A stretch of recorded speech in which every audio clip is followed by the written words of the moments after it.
Hello again. Thanks for joining us again here today. Now we have a rather interesting surgical tools company, or maybe that's an unfair description, but we at least have a FluoGuide with CEO Morten Albrechtsen. Do you want to prove me wrong, or do you want to take it away, Morten? Well, we are a lot of different things. I would like to thank you for the introduction first, then I can tell what we are and also that we actually will change as we move and develop forward. But let me start. So what we do is that we work on precision surgery and to improve surgery of cancer patients. First, a disclaimer, please make your own assessments. So an investment highlight, we are based in Copenhagen, and we are, our first product we have demonstrated to be well tolerated and work on high-grade glioma, aggressive brain cancer. We have two more trials coming up, phase 2 result, one in lung cancer and one in head and neck. And then we have a healthy ownership structure that is equity friendly. So basically what we do is that we have a technology that is a UPAR-based technology that marks up cancer very precisely.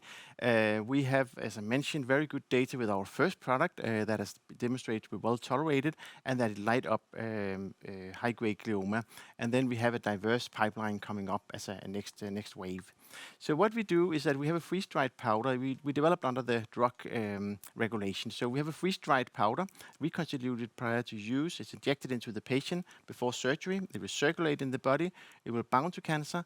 And then during surgery, the surgeons can switch on the light and the cancer will light up. So that helps them to remove every cancer, all the cancer, the first time. So asking your question, so we start out as a drug development company. Come back to what we then will be. So when we say bound to cancer, we actually bound to a receptor called UPAR. And UPAR is a proteolytic enzyme that is used for the cancer to invade into the normal tissue. So when the cancer want to spread, it breaks down the normal tissue, and it can use the UPAR system. So the good thing for us is that it's expressed on all aggressive brain cancer, all aggressive cancers, and it's expressed particularly in the forefront of the cancer, where the cancer need to invade into the normal tissue. And our luxury problem is that we need to select indications, and there's two indications where there's a product approved, first generation product. One is bladder, and the other one is aggressive brain cancer. We have chosen the aggressive brain cancer as is the easiest one, and then we use that as an entry point and then spread into lung and head and neck as a next indication. But we can go for many other of the indication, colorectal, breast, and many of the others.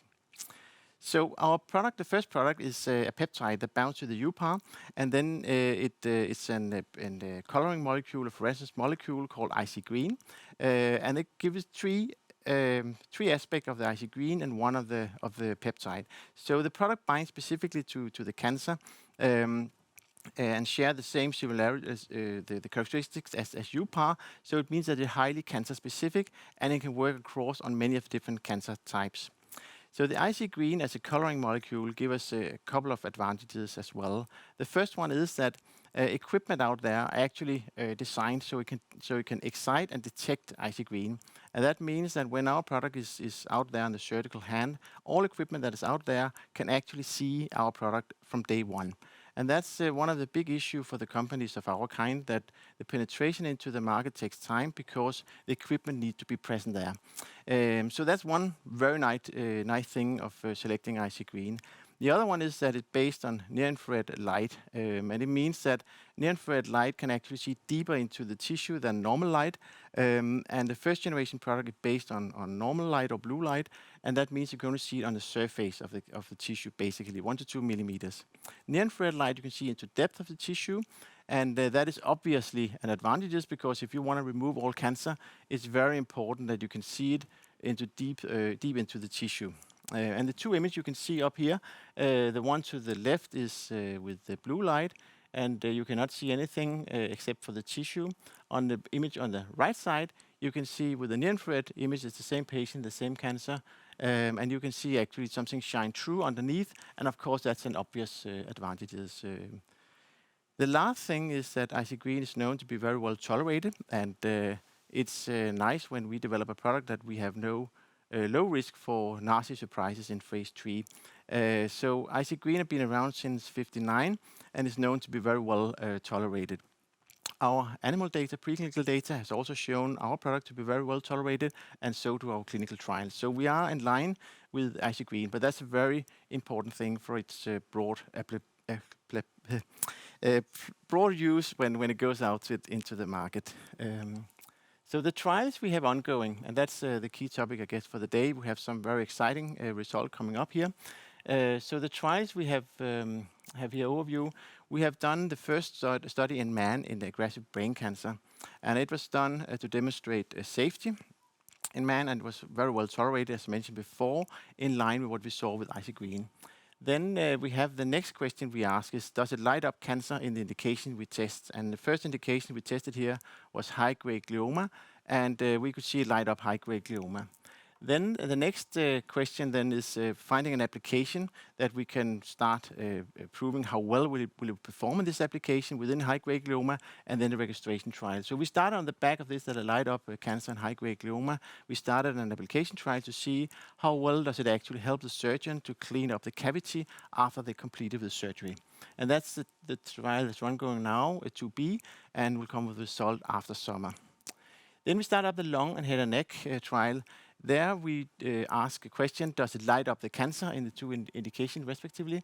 And then we have a fourth study coming up that will, what can I say, look into less malignant brain cancer, so it's meningioma, low-grade glioma, and then we'll answer the question, does it light up in those patients? So the reason for selecting the high-grade glioma, aggressive brain cancer, there's a couple of reasons for it. One is that's a product approved now, where we have some advantages, but also because it's an obvious when you make surgery in the brain, it's very important you do it precisely. And in this case, the surgeon have the dilemma: either they remove too much of the brain and take out probably the entire cancer, but they actually risk that the patient are disabled or even die. Or they remove too little and the risk that the patient have the cancer regrow after surgery. So none of the two things are really very nice. And they have to take that decision on the fly. And that's what they're looking at when they've done the surgery. They're looking at this cavity and they have to decide what is brain, what is cancer, and it's really hard to see actually. So brain is an obvious indication where precision matters. So this is one example of one of the patients from the very first trial we did. And you can see what lights up in the middle is the cancer, and then the brain is around. And you really see here the three-dimensionally, what can I say, depth of the image here, or the video. And what they do with the tool lights, the chopstick-like tools, is that they dissect out the cancer so they can remove it in one piece. So this is what they're working on. And it's a very nice, of course, video. The result of the first trial, as I mentioned, in high-grade glioma was a safety trial, so it was very well tolerated in line with isogreen and our preclinical data. Importantly, the dose we selected was not were not selected because of toxicity. That is for some of our competitors out there. They have selected the maximum dose that can be tolerated and move forward with that. We selected our maximum dose after the image it created. So when we dosed up, we actually saturated the equipment. So like looking into one of the lamps or the sun, you can only see that, and then you kind of get blind for what is around. That happening when you get up in too high dose. So we reduced the dose from there, and we ended up on the 36 milligram per patient being the optimal dose. We also saw that it was a very nice thing actually that we could dose up and get a lot of light from the cancer, in the sense that we are equipment that used today seeing isogreen. Some of them are better than others, and we tested in this trial, tested 4 different equipment, and even the poorest of the equipment actually work quite well. So we have a quite, what can I say, quite a large spectrum of equipment that can work with our product, and those that are already out there. And that's of course very important, so we don't have to pick one vendor only with one specific modification. We can actually work for them all.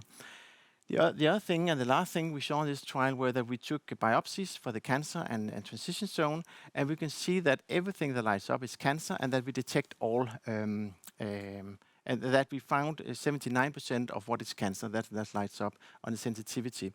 And it should be said, this is the first trial, it's the first surgeon, is with the first equipment and non-optimized. So that's a very good figure, even if you consider it as a very late stage result compared to what is out there already today.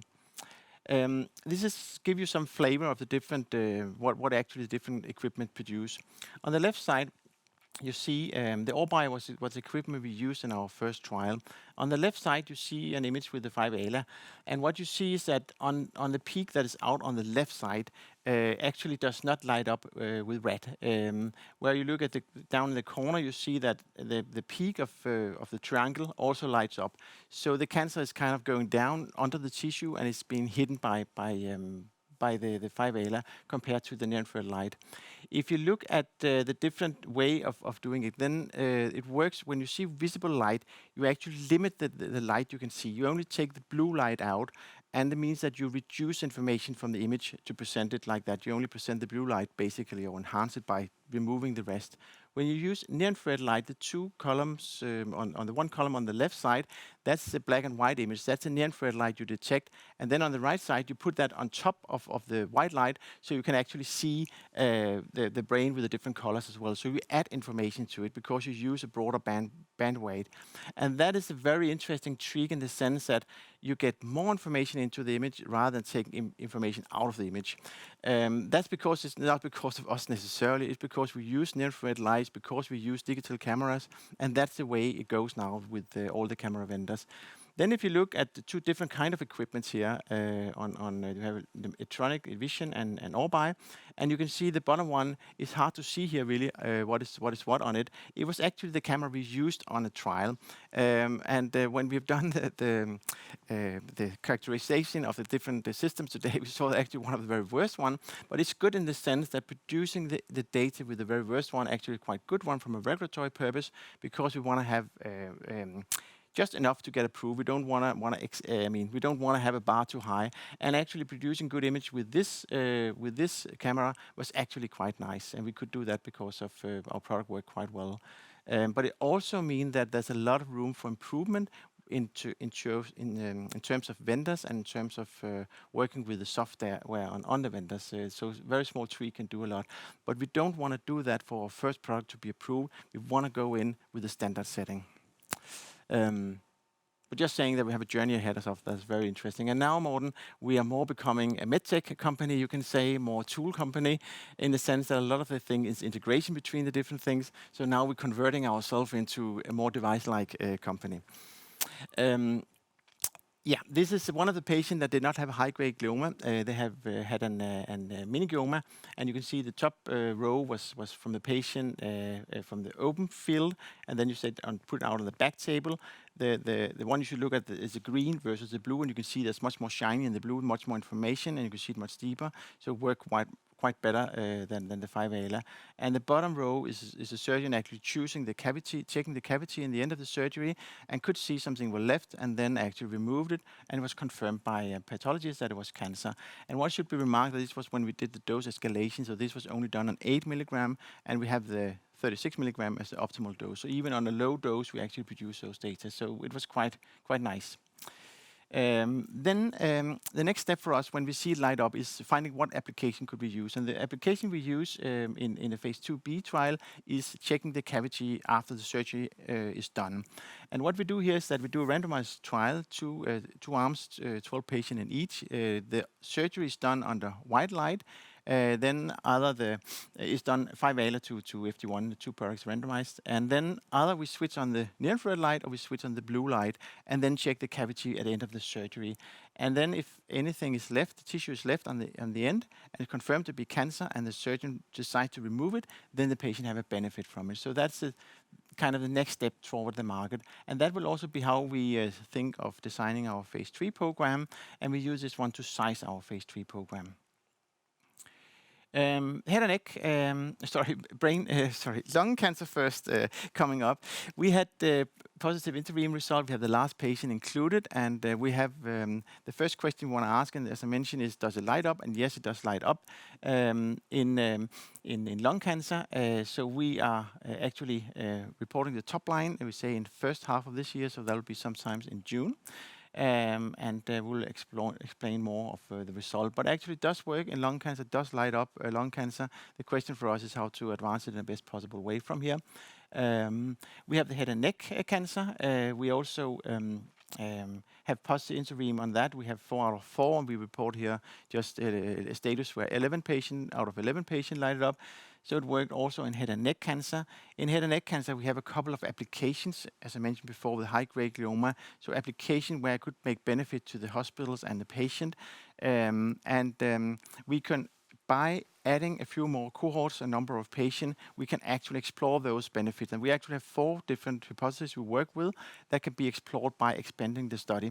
So this one makes a lot of sense to expand it. So we expand it with at least 1 cohort, and that's why we'll first report it in second half of this year.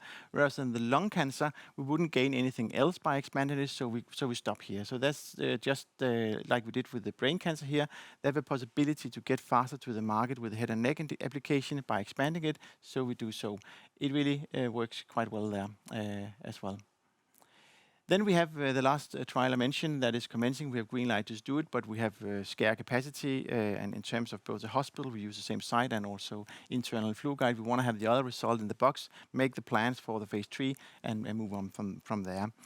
So we have 1 product in the pipeline based on a fluorophore that is used by most of the other companies in the field. It's more shiny, but it's not so does not fit so well to equipment. We have it, and it will come. We have done the CMC material for it, and it slowly develop forward into the clinical trials. The big reason for putting this one forward is actually commercially that we have a possibility to price differentiate. Also have if one partner would like an entire molecule, that's an option for them to go with. Another aspect that we just got a grant here for last quarter. It was quite prestigious one, but looking into the photothermal therapy, and that is when you light on the fluorophore, it actually heat up, and when it heat up, it kills the cells it's bound to. And that's a way where we very specifically can kill cancer cell by just lighting on them. And that's an issue for the neurosurgeon in the sense that when they complete surgery, they actually, in 30% of the cases, leave the cancers behind in the patient because it's make too much a problem if they actually should take it out for the patient disability or that they actually could lose their life. So having a possibility of cleaning it with light and then heat up and kill the cancer cell would actually be a quite beneficial feature to have. Of course, it's more drug-like, require more funding, more risky, but also the price is substantially higher than what you can get for this feature. This is what we explore, and that will be very important for us in 5 years' time, where we actually make the seeds now for this kind of application. So this is just what I mentioned. There's been 4 acquisitions of the big medtech companies of digital cameras, and what they need as a next step is something to guide them. And that's here we are. That could be us. So we, of course, speak with them all. Clinical data is important. One of the reasons also why we have selected the portfolio of indications is that we get exposed to all the partners. So we have quite a lot of discussion going on with several of them. We are thinking that we are medtech-like in the sense that the big check will be written out after commercialization, but it's important that we do partnering with them now on development aspects and testing their equipment. And because we are have a fit with all their equipment, we can just test them very easily. And what we get of feedback is that they appreciate very much that we light up so much that they do not have to make tweaks to the equipment. They can test it straight away, and actually that we work with specifically with all the cancers. And that's also compared to competitors, what is quite unique for us. This is a busy slide, but it includes them all. So 2 first-generation product approved, the first second-generation product approved on target on ovarian and lung cancer, not launched yet. Be important to see how it goes, but it's based on the fluorophore mentioned before that does not fit well to all equipment. So probably will be a little bit more photocure-like launch, where it takes a little bit more time for them to get into the market. But we have quite good features, as I mentioned before also. So huge market, no doubt about that. 18 million patients have cancer every year, and about 80% of them get surgery. Half of them get recur of the cancer after surgery. So a huge problem, and we can help most of those. Teams, we are what we need to be right now.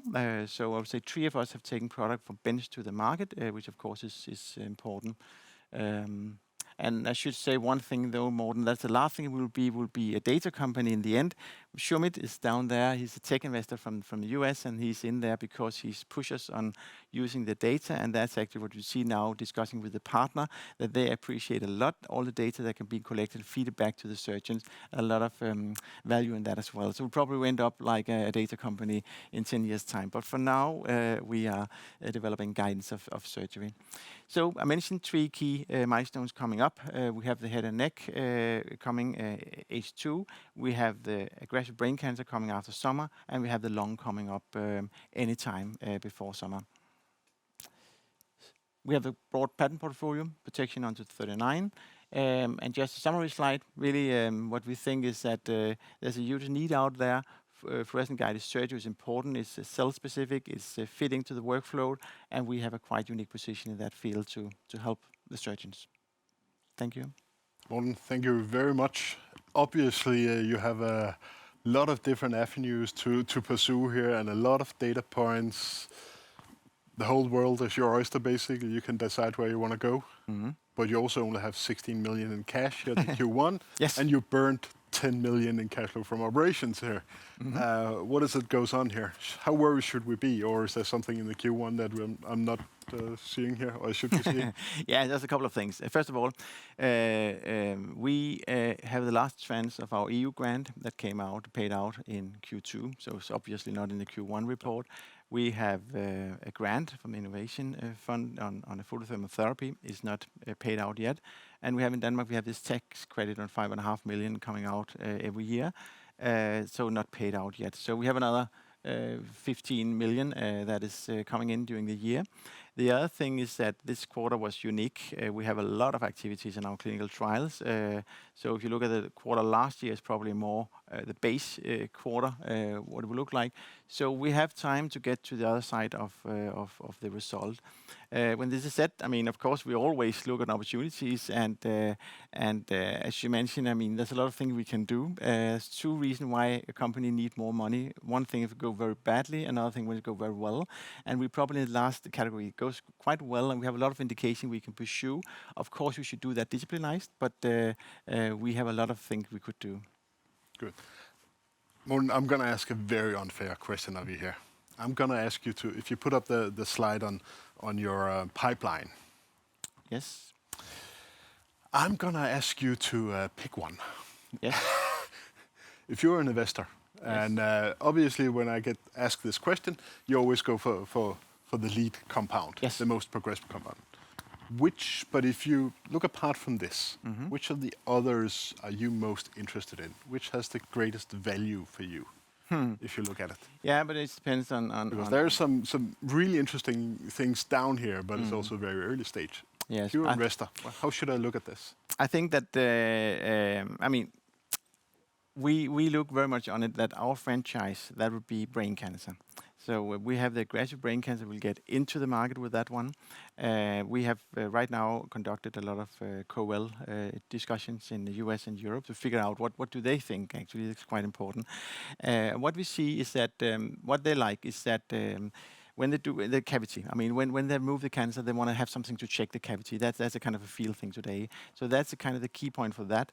The near-infrared light compared to the current product will actually enable them to get deeper into the tissue, and that is really a feature they really much like.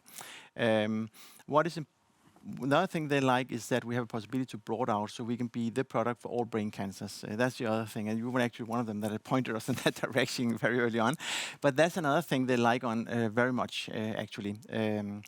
Then there's a price point, because then we have the GAG code in the US, where we are paid out of the profit of the hospital. And that's a tricky thing, because they're quite price sensitive. So there's some different aspect or tweak to that. One aspect is that we are actually an intravenous given a drug, and that we are given at 1 to 2 days before, so we have flexibility. So that means actually they can give it apart from the surgery and get it out of reimbursement, what can I say, bundling with the surgery. That's an interesting aspect of it, where the 5A is giving orally just right before surgery, so you have to, it's bundled into the surgery. That's more a commercial reimbursement tweak to it, but still a very important one. What I think is, from the patient point of view, really the interesting one is photothermal therapy, which will be the one on longer term that can drive up the price and actually make that a hugely interesting area in itself if you only had that simple area. So the other indication will more be partnering indication. There we will more let the partnering interest drive our ways, you will say. And what we can do is that on almost all other indication than the brain, is that new equipment is coming into the field, and if we take and become part of that new equipment, we can actually give them a tweak that can give them a higher market share in or faster penetration into the field, and that's actually strategically very valuable for them beyond just having access to our product. So we can give them much more the other indication. So partnering in the other indication would be the most likely thing. And then if you ask what is the most interesting thing, I'll say that's where the partnering is having the highest interest. Yeah, I was having looked at a lot of device companies and diagnostics all over the space and pharma. You guys are set aside a little from many others in, from the many opportunities you have out there to drive value, but also having some discussions with your lead KOL, your lead surgeon that you work with. You guys have a lot of positive traction and momentum in the community amongst physicians here. Mm-hmm. They really like you guys. It seems like you guys are heading to a lot of towards greatness. What happens after we get the top line results for the phase 2? Yes. What is the timelines here? Hmm? We do the pre-IND meeting right now. We have the KOL discussion because FDA often just take the phone and call a couple of them. So we wanted to speak with them first. Also for a commercial point of view. So we have an idea of the phase 3 design. When we say we have that before, but now on a very detailed level. Then we have the FDA feedback first that we will get before the data of the 2B result. Then we would have an end of phase 2 meeting with FDA. After that, we probably also have a meeting with the European. They could look a little bit different, the European and FDA. And then we are ready to go with the phase 3 program we would like to move ahead. And that could start in 24. And then there will have to be done some kind of excretion study, small kind of thing that we need. And there's also some CMC is not so interesting to hear about, but it's still very important. We need to do preparing for the launch. Actually, we need to do that now because we have to have a couple of commercial batches that are produced with some risk analysis to them and so on. So there's a lot of work to be done under the scene. All that is being planned now, you can say. But the start of the phase 3 will be 24. So phase 3 company in phase 3? Yes. In 2024? Yes, that's a big milestone. And quite likely. I think that what we ask for the 2B is not so much if it works or does not work. It's more how big should the phase 3 program be. So it's not a binominary outcome. It's more the size of the phase 3 program and that time and cost. And I think that the question is more how quick can we do it big without failing. We should do that in a stepwise process, in a wise way. That's our biggest challenge, I would say. And on that, we're going to have to end it here. Unfortunately, there are many more questions we're going to dig into. But Morten, thank you for joining us here today. It's been a pleasure to have you. And let's follow up on the news flow from you guys. There's a lot happening very soon. Thank you. Thank you. Thank you, Morten. Okay.